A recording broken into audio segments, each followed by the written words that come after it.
Sifu is my game of the year. Still. Get used to that word still, you're gonna hear it a few times more in this video. No other game this year has brought me so much enjoyment, but there's also no other game that has caused so much frustration, confusion, and disappointment. Not in the game itself, but in how the developer has been handling its updates in the half year since the game's launch. If you know Sifu, then you know a large number of players quit the game by level 2 because of how difficult it is, and it's not their fault, because Sifu does a monumentally bad job of showing players how the game works. They hide the most important mechanics of the game in tiny boxes on the detective board, which I guarantee none of the quitting players ever saw, and they throw a bunch of different attack tutorials at you at once in the intro, only asking you to do them one time so you can easily forget about them, and then never reminds you about these attacks for the rest of the game. So it's not surprising that so many people quit. In this summer update, there's some good stuff, I'll admit. The multiplier has been rebalanced and has seen a visual upgrade to reflect your impact on it. The multiplier caps out at 3x instead of 5x, and overall I think it's more interesting to engage with. There's a new challenge system that asks you to perform certain actions, like survive a certain fight without taking damage, getting a high score at the end of a level, and these challenges reward you with an in-game currency that is used to unlock all new modifiers. Some modifiers are there to make the game easier, like infinite structure, bullet time, slower enemy attacks, etc., but others can make the game harder. Faster enemy attacks, stronger enemy variations, permanent HP damage. This is good stuff. Except the gravity change modifier, which sounded really cool at first. I was imagining hitting someone with a roundhouse and seeing them fly into the air like a stylized martial arts movie. But no, it just makes objects float in the air. It's just a weird gimmick, pretty disappointing. And look, I was kind of excited by the idea of completing a bunch of tough challenges to unlock modifiers. There's two problems though. One, there aren't many modifiers to choose from, and most of them are quite basic, with only a handful appealing to me anyway. I can't see many players being interested in the majority of these modifiers. Where's the big head modifier, invisible enemies, or all enemies are carrying weapons? Where's the fun stuff? And two, any skilled player is gonna complete the challenges effortlessly. I did a full playthrough on stream to try out the new update, and I didn't pay attention to any of the challenges. I just played how I always play, and I was awarded so many points that I was able to unlock every modifier except 2, which I don't even want. So the whole complete challenges to unlock modifiers thing is kind of a failure, or at least it is if you're any good at the game.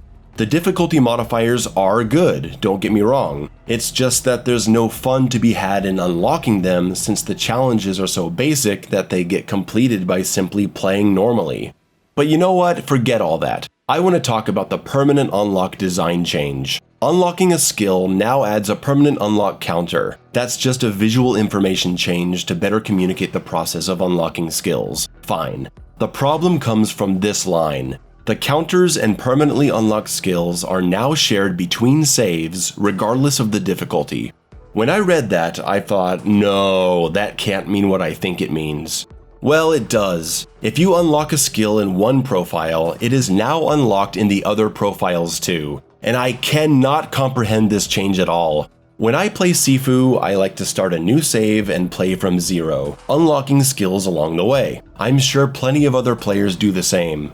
Playing that way means you can invest your XP in a bunch of new skills as you play through the run, but not permanently unlocking them, and you risk losing those skills if you die. I can't play this way anymore, because I have other profiles with permanently unlocked skills. Now if I start a fresh save, I'm starting with unlocked skills already, and I don't want those skills from the start. I want to unlock them as I play. That's part of the experience. They took it away. If I have a normal profile with permanently unlocked skills, and now I want to try playing on the master difficulty in a new profile, I'm forced to carry those skills into that playthrough from the beginning. What the f*** are they thinking? Just because I have a profile dedicated to another person who plays on my computer means that I'm not able to start a fresh save without skills? I gotta delete the other profiles to start a new profile from zero? This is inexcusable. And again, it's infuriating to see the developer dedicating time to this when the game still has massive issues. They have still not implemented wall transparency to fix the terrible camera problems in tight spaces. They have still not created a basic mechanics tutorial to let players see the importance of stun states, throws, sweeps, palm strike, etc. We still cannot skip the opening cutscene and credit sequences on a new save after having completed the game once. We are still left with a slap-together easy mode that does nothing to address normal mode's difficulty curve, which is caused by the game's lack of communication about its mechanics, not the actual difficulty of the game. And hey, this challenge system could have been a decent step towards getting players to learn important tactics, asking them to complete them for points to use towards modifiers.